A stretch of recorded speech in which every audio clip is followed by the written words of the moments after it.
बताने वाला हूँ कितना और कैसे मिलेगा आपको लोन, कौन सी प्रॉपर्टी के अगेंस्ट आपको लोन मिल सकता है, डॉक्यूमेंट्स कौन सी लगने वाली है, आपके सैलरी पे कितना लोन होने वाला है, वो सारी डिटेल्स आपको मिल जाएगी। अंत तक वीडियो को देखिए। Thank you. Hello everyone, welcome you again. Today Mohit, the director of housing consultant. And जैसे कि आपने अभी मेरा वीडियो पे देखा कि आज जो मैं डिटेल्स बताने वाला हूँ कि आपको लोन कैसे मिल सकता है, कौन कौन सी प्रॉपर्टी पे आपको लोन मिलने वाला है, सारे टॉपिक्स मैं बताऊँगा। सो अंत तक वीडियो को देखिएगा एंड चैनल को सब्सक्राइब कर लीजिएगा। आने वाला वीडियो आपके रिलेटेड और भी बहुत सारे फैसिलिटीज़ के साथ आने वाली है, बहुत सारी प्रॉपर्टीज़ की डिटेल्स के साथ आने वाली है। सो अंत तक वीडियो को देखिएगा एंड ये डिटेल्स आपके लिए बहुत इंपॉर्टेंट होने वाली है क्योंकि आपको बहुत सारी डिटेल्स इसमें मिलने वाली है। ईएमआई कैलकुलेटर आपको कैसे सर्च करना है, आपको प्रॉपर्टी पे कितने लोन मिलने वाले हैं, ये बताने वाला हूँ मैं। सारी डिटेल्स ओवरऑल आपको मिल जाएगी। कौन से बैंक आपको सबसे सस्ता लोन देगा ये भी बता दूंगा मैं, कौन सा डॉक्यूमेंट्स आपको लगेगा, सब कुछ बताऊंगा। सो मैं इंडेक्स एक बताने वाला हूँ कि आज क्या क्या मैं बताने वाला हूँ। तो आप सबसे पहले मैं इस अंत तक बने रहिएगा और चैनल को सब्सक्राइब कर लीजिएगा। सो आज का डिटेल सबसे पहले स्टार्ट करने वाला हूँ मैं कि कितना और कैसे लोन मिलेगा आपको। तो सबसे बहुत ही इंपॉर्टेंट सवाल बहुत ही के माइंड में आता है, आपके खुद के माइंड में भी आता है कि कितना लोन हमको मिल सकता है और कैसे मिल सकता है।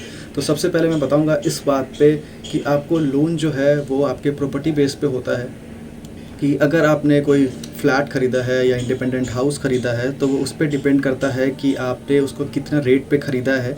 सो सपोज़ करिए कि आप 20 लाख 30 लाख का ख़रीद रहे हैं तो नॉर्मली अगर आप गवर्नमेंट एम्प्लॉय नहीं है, मैं वो भी डिटेल में बताने वाला हूँ सब कुछ, आप अंत तक देखिएगा। तो सो आपको लोन उसके बेस पे ही मिलता है कि अगर आप गवर्नमेंट एम्प्लॉय नहीं है, आप प्राइवेट एम्प्लॉयज़ है तो आपका ITR देखा जाएगा, फिर आपका फॉर्म 16 देखा जाएगा। अगर आप सेल्फ बिजनेसमैन हैं तो उसके अकॉर्डिंगली अलग फील्ड है, तो वो सारा प्लेटफॉर्म है अलग अलग। सो उसके बेस पे ही आपको लोन मिलता है, आपके प्रॉपर्टी के ऊपर लोन मिलता है, मॉर्गेज लोन मिलता है। अगर आपका कोई और प्रॉपर्टी और आप कहीं और इन्वेस्टमेंट करते हैं तो वो प्रॉपर्टी को भी आप इन्वेस्टमेंट के लिए लगा सकते हैं, अपने पैसे रिलीज़ करने के लिए, तो वो भी एक लोन का प्रोसेस है। तो इसी तरह से आपको कितना लोन मिल सकता है ये आपके ऊपर डिपेंड करता है और आपके प्रॉपर्टी के ऊपर डिपेंड करता है कि आपको कितना लोन मिल जाएगा, और आपका CV के ऊपर भी डिपेंड करता है। और आपका सबसे इम्पॉर्टेंट जो पॉइंट है वो है आपका फाइनेंशियल ईयर जो आपने भरा है वो कितना अमाउंट तक का भर रहा है, वो भी आपको देखना पड़ेगा, तभी जा करके उसके हिसाब से आपको लोन का कितना मिल सकता है वो आपको पता चलेगा। ठीक है। एंड आपको दूसरा मैं बताने वाला हूँ कि सबसे सस्ता लोन अभी कौन बैंक प्रोवाइड कर रहा है। तो मैं बोलने वाला हूँ एज़ पर गूगल सर्च आप भी देख सकते हैं।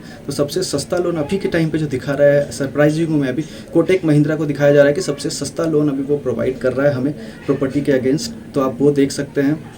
सेकंड आपको SBI तो हमेशा ही की तरह आपको सस्ता मिलता ही है, SBI सेकंड नंबर पे है। आप LIC हाउसिंग से भी करा सकते हैं, डेफिनेटली LIC हाउसिंग से कराना और SBI से कराना आपको मोर बेनिफिट होता है क्योंकि पेपर प्रॉपर रिसर्च हो जाता है एक तरह से आपकी प्रॉपर्टी जो आप खरीद रहे हैं। सो एक तरह का आपको रिसर्च पेपर का जो पैसा है वो बच जाता है क्योंकि ये लोग ने ओवरऑल रिसर्च करके ही आपको प्रॉपर्टी पर लोन देते हैं। सो ये सब एक अच्छा प्लेटफॉर्म है। HDFC भी आपको सस्ता लोन देगा, IDBI, bank of India, etcetera बहुत सारे हैं, बट सबसे सस्ता अभी बैंक आपको यही सब दिखाया जा रहा है, तो वो आपको सबसे सस्ता लोन दे सकता है। और कैसे मिलता है लोन की प्रॉपर्टी पे, लोन कैसे मिलेगा प्रॉपर्टी पे, तो जितने अमाउंट का आपने लोन प्रॉपर्टी खरीदा है उसका एक्चुअल में सर्कल रेट देखा जाता है कि अगर आपने फ्लैट करता है तो उस सर्कल रेट कितना चल रहा है, उसका एक्चुअल टोटल अमाउंट कितना बन रहा है, उसके हिसाब से ही आपको लोन मिलेगा। कि अगर प्रॉपर्टी का वैल्यू सरकार अगर 20 लाख लगाती है तो फिर 20 लाख के ऊपर आपको लोन लेने के लिए आपको कम से कम 10 से 20% के हिसाब से आपको परसेंटेज पे करना होता है। ये 25% तक भी जा सकता है, ये आपके ऊपर भी डिपेंड करता है एंड कुछ बैंकर्स के ऊपर भी डिपेंड करता है कि आपको कितना लोन वो देगा। आपका क्रेडिट स्कोर देखने के लिए, क्रेडिट स्कोर बहुत इंपॉर्टेंट है, ये ही देख के आपको लोन का इंटरेस्ट रेट भी तय होता है, इसी बेस पे आपको कितना लोन देगा ये भी तय होता है। तो ये सारा क्रेडिट स्कोर का खेल है। अगर आपका 700 से प्लस क्रेडिट स्कोर है तो आप लोन के लिए एलिजिबल हो, ये याद रखिएगा। उससे नीचे आपको बहुत मुश्किल होने वाला, ना ही मिलेगा, ये भी आप ध्यान ही रखिए। तो इसलिए अगर आपने लोन लिया है तो लोन जल्द से जल्द टाइम पे चुकाया करिए, तभी आपका क्रेडिट स्कोर अच्छा होगा और आगे आने वाले प्रॉपर्टीज़ पे आप लोन ले सकेंगे। तो ये ध्यान रख के ही आप आगे काम करिएगा। और उसके बाद मैं बताने वाला हूँ कि PM हाउसिंग योजना शायद आप लोगों ने, बहुत लोगों ने सुना भी नहीं है, और जो सुने हैं उनके बारे में अभी उनको डिटेल में पता नहीं है।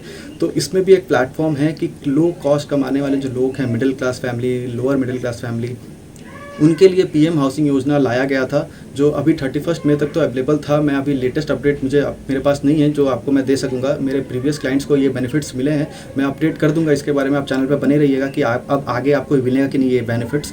सो अभी तक तो यही था कि 2.64 अप टू 2.64 लाख रुपीज़ तक आपको बेनिफिट मिलता था PM हाउसिंग योजना के तहत। अगर आपका पहला प्रॉपर्टी होता है तो अगर आपका फर्स्ट प्रॉपर्टी है और आप लोअर मिडिल क्लास फैमिली या मिडिल क्लास फैमिली के बिलोंग्स करते हैं तो आपको ये पीएम हाउसिंग योजना के तहत 2.64 लाख सब्सिडी मिलती थी, जो डेफिनेटली मिलती थी, ये प्रीवियस क्लाइंट्स को मिले भी है। और अभी 31 तक डेट था, पता नहीं मुझे एक्सटेंड किया है कि नहीं, इसका अपडेट मुझे मिल जाएगा जल्दी, ये डेट पार होने के बाद, तो मैं वो देख लूँगा, तो वो आपको बता दूंगा, वो देखते रहिएगा इसके लिए। एंड सबसे पहली बात है कि which bank provides your home loan, तो कौन कौन सा बैंक आपको होम लोन प्रोवाइड करता है। सबसे पहले तो मैंने बता दिया था वैसे ही कि आपको कौन कौन से सस्ते मिलेंगे, कौन सा बैंक आपको प्रॉपर्टी पे लोन देता है वो भी ध्यान रखिएगा। देखिए SBI आपको लोन देता है, LIC हाउसिंग लोन आपको लोन देता है, HDFC आपको लोन देता है, IDBI, bank of India, normally सारे आपको बैंकर्स लोन देते हैं, बट उनकी भी अलग अलग कैटेगरी है कि वो किस पे देते हैं, आपको देख करके देते हैं, आपकी अकाउंट नंबर को देख करके, आपको क्रेडिट स्कोर को देख करके, आपकी प्रॉपर्टी कौन सी है, उस पर कितना अमाउंट, वो सब रिसर्च करने के बाद ही वो डिटेल्स में आपको डिसाइड कराया जाता है कि कौन सी प्रॉपर्टी पे आपको लोन मिलेगा, कौन सी प्रॉपर्टी पे आपको लोन नहीं मिलेगा और आपको कितना लोन मिलेगा, वो बैंकर्स के ऊपर है। लेकिन बैंक लगभग सभी देती है, हाँ, बट लैंड पे लोन जो लेने वाला है वो कैटेगरीज वाइज है, वो सब नहीं देते लोन। आपको अगर लैंड पे लेना है, सपोज करिए कि आपका कोई लैंड है या आपकी कोई प्रॉपर्टी है, आप उस पर लोन नहीं लेना। एक तो होता है प्रॉपर्टी, जैसे आप कुछ खरीद रहे हो तो उस पर लोन लेना, जो नॉर्मली सब जानते हैं कि फ्लैट हम खरीद रहे हैं या डुप्लेक्स खरीद रहे हैं तो हम उस पर अपना मोर्गेज रख के वो खरीद लेते हैं, ठीक है। ये तो रूल आपको पता ही है कि आप लोन ले सकते हैं, कोई भी प्रॉपर्टी हो आप लोन ले सकते हैं अगर आप एलिजिबल हो तो। मैं डॉक्यूमेंट्स भी बताने वाला हूँ कि कौन कौन से डॉक्यूमेंट्स लगने वाले हैं, तो प्लीज़ वो चेक कर लीजिएगा कि आप उसको उस चीज़ के लिए रेडी है कि नहीं डॉक्यूमेंट्स अपने। तो मैं लास्ट में वो भी बताऊँगा कौन कौन से डॉक्यूमेंट्स की रिक्वायरमेंट होती है बैंक लोन के लिए। अगर आपके पास है तो आप एलिजिबल हो कोई भी न्यू प्रॉपर्टी खरीदने के लिए। सो अगर आप रेंट पे रहते हैं तो अब आप अपना घर ले सकते हैं, ये डिटेल्स जानने के बाद। सो आप मुझे कांटेक्ट कर लीजिएगा हाउसिंग कंसल्टेंट को इस बारे के लिए, ठीक है। सो अब मैं बताने वाला हूँ कि आपको EMI कैलकुलेटर कैसा होता है। सो EMI कैलकुलेटर मैं आपको दिखा दूंगा अभी कि EMI पे कैलकुलेटर पे कैसे काम करता है। मैं सारा टर्म्स बता दूंगा, कितना प्रॉपर्टी आपका लोन मिलता है, कितना आपको नहीं मिलता है, वो सारी डिटेल्स आपको EMI कैलकुलेटर पे मैं अभी दिला दूंगा। वो आपको अंत में दिख जाएगा, वो आप देख लीजिएगा कि मैं कैसे उसका EMI का कैलकुलेटर यूज़ करता हूँ। और ये सिंपल है, बिल्कुल गूगल पर सर्च करके आप यूज़ कर सकते हैं, वो मैं आपको लास्ट में दिखा दूंगा। एंड सबसे पहले जो बहुत इंपॉर्टेंट बात है कि डॉक्यूमेंट्स कौन कौन से लगते हैं, ये सबको अंत तक आपको ये ध्यान रखना है कि अगर आपके पास ये सारे डॉक्यूमेंट्स है तो आप एलिजिबल हो प्रॉपर्टी पे लोन लेने के लिए। और आपकी अगर कोई और प्रॉपर्टियाँ है और आप उसको बेच करके या उसको मॉर्गेज रख करके आप किसी और में इन्वेस्टमेंट करना चाहते हैं तो ये भी पॉसिबिलिटी होती है। वो भी कुछ बैंक्स हैं जो SBI है, ये सारे लोन्स प्रोवाइड करते हैं, बट ये है कि उसकी टोटल वैल्यू निकाली जाती है एंड उसकी सिर्फ 70% ही लोन आपको प्रोवाइड की जाती है उसकी टोटल वैल्यू पे। मान लीजिए वो अगर आपकी जो प्रॉपर्टी प्रीवियस है वो 1 करोड़ रुपीज़ की है तो आपको उसकी 70% यानी कि 70 लाख तक ही लोन मिलेगा, ठीक है। तो ये आपको इस बेस पे होता है। और अगर आप कोई न्यू प्रॉपर्टी खरीद रहे हैं तो उस पर आपको लोन मिलता है, वो आपको तकरीबन 80%, 85%, 90% तक भी मिल जाता है। आप सिर्फ 10% देकर के एग्रीमेंट करा सकते हैं। बहुत सारे ऐसे फ्लैट्स हैं जो आपको 10% देकर के भी एग्रीमेंट हो जाएगा और आपको लोन भी मिल जाएगा। 15% देकर के तो मैक्सिमम हो ही जाता है, 20% पे तो डेफिनेटली होता है, बट डिपेंड करता है आपका क्रेडिट स्कोर, आपका नौकरी पे, उन सब चीज़ों पे, ठीक है। तो डॉक्यूमेंट्स मैं बताने वाला हूँ, उससे पहले मैं ये बता देता हूँ कि 2 चीज़ें आपको ध्यान रखनी है। अगर आप सर्विसमैन हैं तो आपको ज़्यादा से ज़्यादा लोन अमाउंट मिल सकता है, ये ध्यान रखिएगा। एंड बिजनेसमैन जैसे सेल्फ एम्प्लॉयड हमारे जैसे लोगों को थोड़ा कम मिलता है और दौड़ाते भी थोड़ा ज़्यादा ही है, तो ये भी ध्यान रखिएगा कि हम लोग को दौड़ने के लिए तैयार होना है अगर हम बिजनेसमैन लोन लेने चाहते हैं तो ये ध्यान रखिए, आप ये ध्यान रखिएगा, ठीक है। अब मैं डिटेल्स बताता हूँ डॉक्यूमेंट्स कौन कौन सी ज़रूरत पड़ती है। तो सबसे पहले नॉर्मली किसी के लिए भी, ये चाहे मैं सेल्फ एम्प्लॉयड हो या फाइनेंशियल हो या आपको सेल्फ एम्प्लॉय हो या प्राइवेट एम्प्लॉय हो या गवर्नमेंट एम्प्लॉय, सबके लिए पैन कार्ड, आधार कार्ड मैंडेटरी है, ये आपके पास होना चाहिए सबसे पहली बात। एंड दूसरी, अगर आप नौकरी करते हो तो 3 मंथ्स की सैलरी स्लिप होनी चाहिए, चाहे वो प्राइवेट नौकरी हो या गवर्नमेंट नौकरी हो, 3 मंथ्स की सैलरी स्लिप आपके पास होनी चाहिए।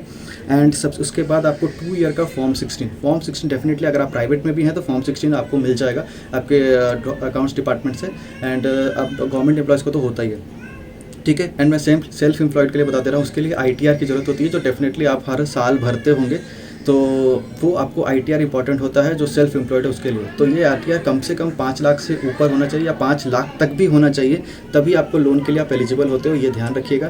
तो ये सारी चीज़ें आपको ITR फॉलो करते हो तो आपको लोन मिलेगा। अब आपको क्या चाहिए, अगर आप एम्प्लॉय हो तो 6 मंथ का बैंक स्टेटमेंट आपको चाहिए। आप नॉई भी एम्प्लॉय है तब भी, बिजनेसमैन भी है, सब कुछ, लेकिन बैंक में आपका अकाउंट में पैसा आ रहा है नहीं आ रहा है वो सारा वो देखता है। तो 6 मंथ का बैंक स्टेटमेंट देखेगा कि आपका ट्रांजैक्शन कितना हो रहा है, चाहे आप बिजनेसमैन हो, सेल्फ एम्प्लॉयड हो या कुछ भी हो, प्राइवेट एम्प्लॉयज़ हो, वो वो ध्यान रखिएगा कि ये आपका 6 मंथ का बैंक स्टेटमेंट की रिक्वायरमेंट होती है। एंड सरकारी नौकरी हो प्राइवेट नौकरी हो, अपॉइंटमेंट लेटर की ज़रूरत पड़ेगी, अपॉइंटमेंट लेटर आप रेडी रखिएगा। एंड बिजनेसमैन के लिए क्या है कि अगर आपकी जो बिज़नेस पे आप लोन लेना चाह रहे हो, जो बिज़नेस बेस आप दिखा रहे हो जहाँ से आपका अकाउंट में पैसा आता है, तो उसकी आपको क्या आपको वो जो बिज़नेस है वो ऑथराइज्ड है गवर्नमेंट से, उसकी लाइसेंस है, उसकी डिटेल्स आपसे मांगी जाएगी, वो आपको देना पड़ेगा। लाइक पैन कार्ड आपका बिज़नेस का कि है कि नहीं, कि ऑथराइज है कि नहीं, वो आपको डिटेल्स वो देनी पड़ेगी, ठीक है। एंड 3 फ़ोटो आपको लगने वाली है, ये सबके लिए मैंडेटरी 3 फ़ोटो चाहिए, और एक चेक भी आपका मैंडेटरी है। तो ये 2 चीज़ें आपको ध्यान रखनी है कि ये सारी चीज़ें आपको रिक्वायरमेंट है। तो जिनके पास ये सारी चीज़ें हैं अवेलेबल, पैन कार्ड, आधार कार्ड, 3 फ़ोटो, फॉर्म 16 2 ईयर का, उसके बाद ITR आपका भरते हैं अगर 2 साल का, 3 मंथ की सैलरी स्लिप, 6 मंथ का बैंक स्टेटमेंट, ये सब कुछ है अगर आपके पास, तो आप लोन के लिए एलिजिबल है। कोई भी प्रॉपर्टी आप खरीद सकते हैं, आप हमें कॉन्टैक्ट कर सकते हैं हाउसिंग कंसल्टेंट को। काफ़ी सारे ऑप्शंस आपको मिल जाएंगे अभी प्रॉपर्टी से रिलेटेड, और आपको मैं EMI कैलकुलेटर भी बता दूंगा कि कैसे चलाया जाता है। तो उससे आप अपने अर्निंग के हिसाब से कैलकुलेट कर सकते हैं कि आपको कितना लोन मिलने वाला है, कितना इंटरेस्ट लगेगा और कितना आपको पे करना पड़ेगा 15 साल का लोन में, 20 साल का लोन में, 10 साल का लोन में, 25 साल के लोन में। तो आप एक बार आइडिया लग जाएगा आपको, उसके बाद ही आप हमें कांटेक्ट कर सकेंगे और इजीली हो जाएगा कि आप अपना बजट के हिसाब से हमें कांटेक्ट कर पाएंगे। सो इसके लिए अंत तक वीडियो को ज़रूर देखिएगा। EMI कैलकुलेटर मैं दिखाने वाला हूँ, वो भी कैसे यूज़ करते हैं वो भी मैं दिखाने वाला हूँ। सो बस इसके लिए आपको क्या करना है, चैनल को सब्सक्राइब करना है, बेल आइकन को दबा लीजिए। आगे आने वाले और भी डिटेल्स के लिए मैं PM हाउसिंग योजना के जो सब्सिडी है उसके अगेंस्ट में मैं बताने वाला हूँ और भी डिटेल्स अगर अपडेट आते हैं तो। सो इसके लिए देखते रहिए हाउसिंग कंसल्टेंट को एंड फॉलो करते रहिए। सो चलिए, जैसे मैंने स्टार्टिंग में बताया था कि कैसे आप home loan EMI calculator search कर सकते हैं, तो नॉर्मली उसके लिए आपको गूगल सर्च पे जाना है। जैसे आप देख रहे हैं, मैं खुद आपके फ़ोन पे करके दिखा रहा हूँ। आप टाइप करिए home loan EMI calculator, home loan calculator, आपका ये EMI का फॉर्मेट खुल जाएगा। अब आप डिसाइड करिए कि आप मान लीजिए कितनी की प्रॉपर्टी ले रहे हैं, उसका 10% या 15% जितना भी आपको बैंक आपको एग्रीमेंट में पेमेंट करना है। मान लीजिए 20 लाख का है, आप 5 लाख देना चाहते हैं तो बचा 15 लाख, या 25 लाख का है, आप 20 लाख का लोन लेना चाहते हैं तो 20 लाख अमाउंट डालिए। कितने साल का डालना है आपको, लॉन्ग टर्म के लिए है, शॉर्ट टर्म के लिए, 15 साल के लिए, 20 साल के लिए, 25 साल के लिए, वो आप डालिए। एंड इंटरेस्ट रेट आप नॉर्मली कवर कर सकते हैं, ऑनलाइन में सब कुछ रहता है। अगर आप SBI से ले रहे हैं, किससे ले रहे हैं, तो इंटरेस्ट रेट डाल लीजिए 7.1 या जितना है आपको डिटेल्स। आप ओके पे क्लिक करिएगा, आपको मंथली EMI कितना आने वाला है वो डिटेल्स में आपको मिल जाएगा कि कितना EMI आएगा, कितना क्या आने वाला है, वो प्रॉपर आपको डिटेल्स मिल जाएगा। जैसे मैंने अभी 20 लाख रुपए का आपको दिखा रहा हूँ कि सपोज करिए आपने 25 लाख का एक प्रॉपर्टी खरीदा या 24 लाख का खरीदा, आपने 4 लाख डाउन पेमेंट कर दिया, एग्रीमेंट करा लिया। उसके बाद आपको बाकी अमाउंट का लोन लेना है 20 लाख का, तो आप 15 साल के लिए ले रहे हैं और 7.1% का इंटरेस्ट रेट आपको लग रहा है, तो 18,089 रुपये आपको लग रहा है। तो लोन अमाउंट टोटल 20 लाख का पड़ेगा, आपको 12,55,000 आपका EMI रेट होगा। तो ये आपको टोटल कैलकुलेट करके आपको निकल जाएगा। ये आप चेंज करके देख सकते हैं, जो आपके अकॉर्डिंगली आप अपना अमाउंट डालिए, बैंक का आप EMI डाल लीजिए कि कितना आपको मिल जाएगा। एंड सबसे पहले ध्यान रखिएगा, लोन अमाउंट लेने से पहले आपका जो लोन होता है, कोई भी प्रॉपर्टी पे जो मॉर्गेज लोन होगा या कोई भी प्रॉपर्टी पे जो लोन होता है, नया प्रॉपर्टी खरीदने पे या पुराना प्रॉपर्टी जो भी, तो वो आपका सैलरी पे ध्यान दे के होता है। जैसे कि आपका सैलरी इनकम जो है ग्रॉस आपको जो इन हैंड मिल रहा है उसका 60% ही आपको लोन मिलता है, या फिर आप सेल्फ एम्प्लॉयड हो, आप जितना ITR भर रहे हो उसका 60% ही आपको लोन मिलता है। तो ये ध्यान रखिएगा जो भी प्रॉपर्टी लेने से पहले, तो उसके बेस पे ही आप अपना EMI कैलकुलेटर का यूज़ कर लीजिएगा कि आपके EMI जो आ रहा है, जो मान लीजिए 18,000 का आ रहा है, तो आपका सैलरी का अकाउंट का 60% है कि नहीं। सो प्लीज़ चैनल को सब्सक्राइब कर लीजिएगा आने वाला वीडियो के लिए। Thank you. Hello, welcome you again, Housing Consultant. Please press the like button, subscribe our channel and press the bell icon to get updated about any kind of properties which I have uploaded in YouTube channel, and follow us on Instagram and Facebook to get updated about any kind of properties for flat, house, plot, duplex, and also about the information about the loan in properties and also the PM Housing Yojana. About this kind of things you can follow us on Instagram and Facebook and YouTube. This is free of cost, so please subscribe the channel and press the bell icon. Thank you.